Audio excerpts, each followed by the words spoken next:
നമ്മൾ എല്ലാവിധ ഡിപ്പാർട്ട്മെന്റിന്റെയും NOCകളും മേടിച്ചുകൊണ്ടും തികച്ചും ഇതൊരു വ്യാവസായിക യൂണിറ്റ് അല്ല.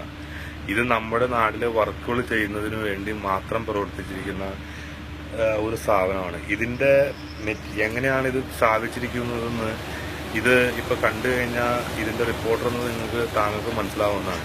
ഒരു വളരെ ടെമ്പററി ഒരു സെറ്റപ്പാണ്, അല്ലാണ്ട് ഒരു പെർമനന്റ് എന്ന് പറയുന്നത് നെട്ടും ബോൾട്ടും മാത്രം വെക്കാവുന്ന ഒരു സാധനമാണ്.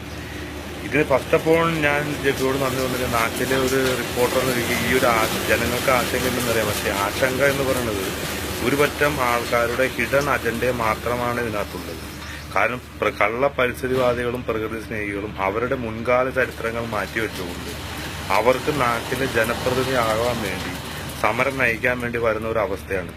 ഇതിന്റെ വ്യക്തമായിട്ടുള്ള എല്ലാ തെളിവുകളും ഞാൻ ഇതിന്റെ പ്രവർത്തനത്തിന് ശേഷം ഇതിന്റെ ഓരോ സംഘാടകനും ഇതിനകത്ത് ഓരോന്നും എന്നെ ഫോണിൽ വിളിച്ചതിന്റെ രേഖകളടക്കം ഞാൻ ഒരു മാസത്തിനകം പൊതുജന സംശയം വെക്കുന്നതാണ്. ഇപ്പോൾ ഞാൻ വെച്ച് കഴിഞ്ഞാൽ അതൊരു വെറുതെ ഒരു ആരോപണം മാത്രമായി അതിനകത്ത് മാറ്റാവുന്നതാണ്. നാട്ടിലെ ഏറ്റവും വലിയ ഒരു ആശങ്ക എന്ന് പറഞ്ഞു കഴിഞ്ഞാൽ ഇവിടെ നിന്ന് ടാറുരുകി ഒരു മണം പുറത്തേക്ക് പോകുന്നത്. ഇതിന്റെ പിന്നെ രണ്ടാമത്തെ ഒരു ആശങ്ക എന്ന് പറയുന്നത് ഇതിനകത്ത് സൗണ്ട്, ഭീകരമായ സൗണ്ടായിരിക്കും എന്നുള്ളതാണ്. എന്തായാലും ഇതിനകത്ത് ലൈവ് റെക്കോർഡിംഗ് എന്ന രീതിക്ക് ഞാൻ ഇതിന്റെ എല്ലാ പ്രവർത്തനങ്ങളും കാണിച്ചു ജനസംശയം വെക്കുന്നു. ഇതിനകത്ത് തീരുമാനം എടുക്കേണ്ടതാണ്. ഇവരാശങ്ക പറയുന്നത് മാതിരി ഏതെങ്കിലും രീതിയിലുള്ള പൊല്യൂഷൻ ഇവിടെ ഉണ്ടായാൽ ഈ സാധനം നാട്ടുകാരായിട്ട് ഒരു വെറുപ്പിക്കലും ഇല്ലാത്ത രീതിയിൽ അഴിച്ചുകൊണ്ടാൻ ഞാൻ തയ്യാറാണെന്ന് ഇതിനാൽ ഞാൻ പൊതുജന സംശയം പറയുന്നു. രണ്ടാമത്തെ കാര്യം, ഇതിനകത്ത് ആകപ്പാടെ നമുക്ക് വർക്ക് ചെയ്യാൻ പറ്റുന്നത് 3 മാസ കാലയളവ് മാത്രമാണ്. ഈ നമ്മുടെ നാട്ടിൽ 7 മാസം മഴയും ബാക്കി ഇവിടുത്തെ ഹർത്താലുകളും ഞായറാഴ്ചകളും പൊതു അവധികളും കഴിഞ്ഞ് 90 ദിവസമാണ് വർക്ക് ചെയ്യാൻ കിട്ടുന്നത്. ഇതിന്റെ ഫസ്റ്റ് ഇതാണ് ഈ വിറ്റമിൻ ടാങ്ക് എന്ന് പറയുന്ന സാധനം. ഇതെന്ന് വെച്ച് കഴിഞ്ഞാൽ ഈ യൂണിറ്റ് എന്ന് പറയുന്നത് ഫുള്ളി കമ്പ്യൂട്ടറൈസ്ഡ് ആണ്. ഇതിനകത്ത് ഒന്നും മാനുവൽ അല്ല. ഇത് തീ കത്തിക്കുന്നത് വരെ ഇലക്ട്രിക് ഹീറ്ററുകളാണ്.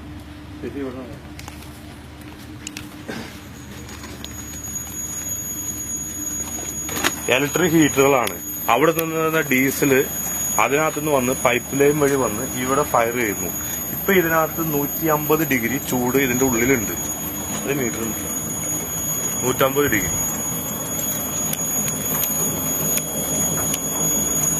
ചൂട് ഇതിന്റെ ഉള്ളിലുണ്ട്. ഇതാണ് ഇതിന് തീ ഹീറ്റ് ചെയ്യുന്ന സാധനം. ഇനി ഇതിന്റെ എന്ന് പറഞ്ഞാൽ 150 ഡിഗ്രി ചൂടായ സാധനത്തിന്റെ പുക ഈ ക്യാമറയ്ക്ക് പോലും കാണാൻ പറ്റുമോ എന്നുള്ളത് എനിക്ക് ഡൗട്ട് ഉണ്ട്. കിട്ടുമോ അത് പുക പോണത് കാണാൻ പറ്റുമോ? ഇവര് മാക്സിമം പോകല്ലേ ഇതാണ് അല്ല 150 ഡിഗ്രി ഇത് സീറോ ആണ് അത് കിടക്കണം. നമ്മൾ ഇതിനകത്ത് ഒന്നുമില്ല. ടാറ് 150 ഡിഗ്രി ആവാണ്ട് ഇതിനകത്തേക്ക് ഫ്ലോ വരില്ല. ഇതാണ് ഇതിന്റെ ഈ പുക. ടാറ് ചൂടാക്കണം പുക. ടാറ് മിക്സ് ചെയ്തിട്ടുണ്ട്? ഇല്ല, മിക്സ് ചെയ്യണ അവിടെയാണ്. ഇപ്പൊ നമ്മൾ ഇതിന്റെ പ്രവർത്തനം എന്താണെന്ന് വെച്ചാൽ ടാറും മെറ്റലും മിക്സ് ചെയ്യൽ മാത്രമേ ഉള്ളൂ. ഇതിനകത്ത് വേറെ ഒരു കോമ്പൗണ്ടുകളും നമ്മൾ ചേർക്കണില്ല. കാരണം വെച്ചാൽ ഇത് നിയമപരമായിട്ട് ആരും തെളിയിച്ചോട്ടെ, നമുക്ക് പൊല്യൂഷന്റെ പേപ്പറിലും ബിറ്റുമിനും ടാറും മാത്രമാണ് ഇവിടെ ഉള്ളൂ. ഇതിന്റെ പുക എന്ന് പറഞ്ഞാൽ ഇപ്പൊ ടാറ് റെഡിയാണ്. ടാറ് അതിന്റെ 150 ഡിഗ്രിയാണ് ഇതിന്റെ മെൽറ്റിംഗ് പോയിന്റ്. ഇവിടെ ആൾക്കാർ പറഞ്ഞു ഇതിന്റെ ചൂട് കൊണ്ട് ഇവിടെ നിൽക്കാൻ പറ്റൂല എന്ന്. ജെഫി അടക്കം ഇവിടെ വന്ന് 1 മണിക്കൂറായിട്ട് ജെഫി അങ്ങനെ ഫീൽ ചെയ്യണ്ടോന്ന് എനിക്ക് അറിയില്ല. എന്തായാലും അതിനകത്ത് തരും. ഇനിയിപ്പോ ഇത് കഴിഞ്ഞ് നേരെ ഇതിന്റെ പ്രവർത്തനം ഇതിനകത്തേക്ക് ടാറ് വരാനാണ്. അതിലുപരി നമ്മൾ ഉപയോഗിച്ചേക്കണ പൊല്യൂഷൻ എക്യുപ്മെന്റ്സ് മറ്റുള്ള പ്ലാന്റുകളിൽ പോയി ആരെങ്കിലും കാണാനൊന്നും തയ്യാറാണ്. ഞാൻ 20 മീറ്റർ ഹൈറ്റിൽ ഇതിന്റെ ചിഹ്നം.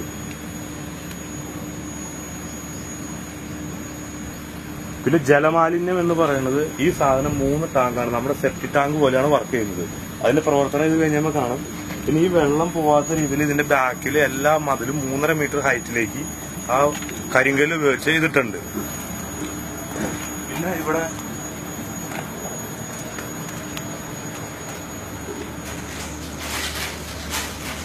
ഇത് അതിനൂതനമായ സൈക്ലോൺ സെപ്പറേറ്ററാണ്. ഏകദേശം 12 ലക്ഷം രൂപ ചെലവ് വരുന്ന ഒരു യൂണിറ്റാണ് ഇതിനകത്ത് ഉപയോഗിച്ചിരിക്കുന്നത്. സൈക്ലോൺ സെപ്പറേറ്റർ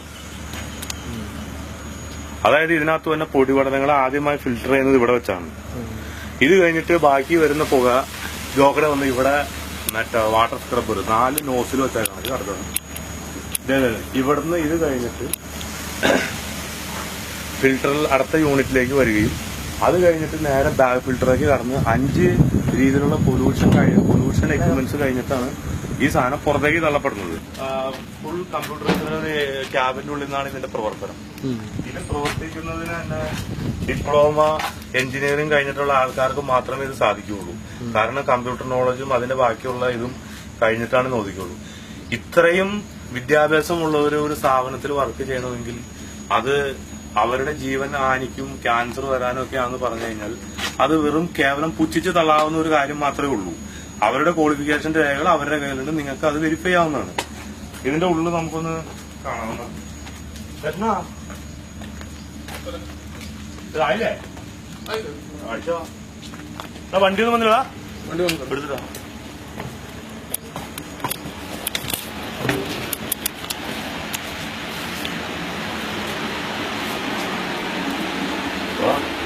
നീ ഓണാക്കിയോ?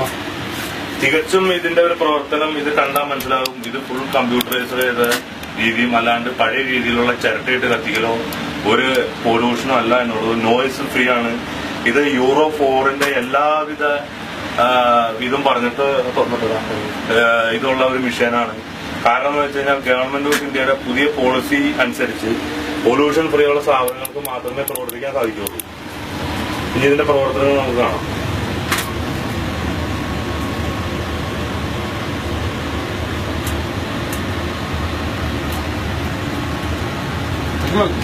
अजमल पानी डाल दिया जल्दी करो।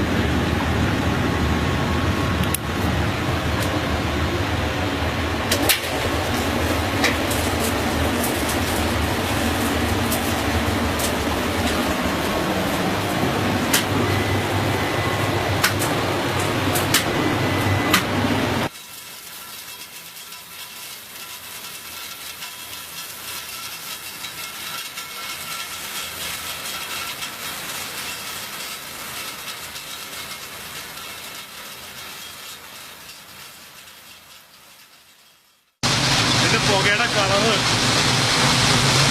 അതിവിടെ നിന്ന് കഴിഞ്ഞാൽ കാറിന്റെ മഴ പെയ്യുമെന്നാണ് ഇതിനെ എതിർക്കുന്നവർ പറയുന്നത്. ഇതിന്റെ ഏറ്റവും വിരോധാഭാസമായ ഒരു പ്രധാനം ഇതിന്റെ ചൂട്.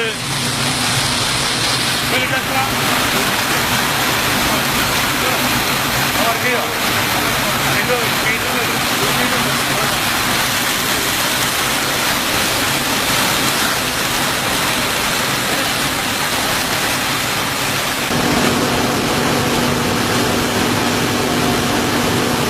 ഇതിനകത്ത് ഏറ്റവും വലിയ ഒരു കുപ്രചാരം നടക്കുന്നത് മണപ്പാട്ട് ചിറയുടെ കിഴക്കേ ഓരത്തെന്നുള്ളതാണ്. പക്ഷെ ഇത് ശരിക്കും യൂക്കാലി ജംഗ്ഷനിൽ നിന്ന് 200 മീറ്റർ മാത്രം മാറിയുള്ള ഒരു ജനങ്ങളും ഇതിന്റെ 600 മീറ്റർ ഇല്ല എന്നുള്ളതിന് ഇതിന്റെ വീഡിയോ തന്നെ നിങ്ങൾക്ക് കാണാവുന്നതാണ്.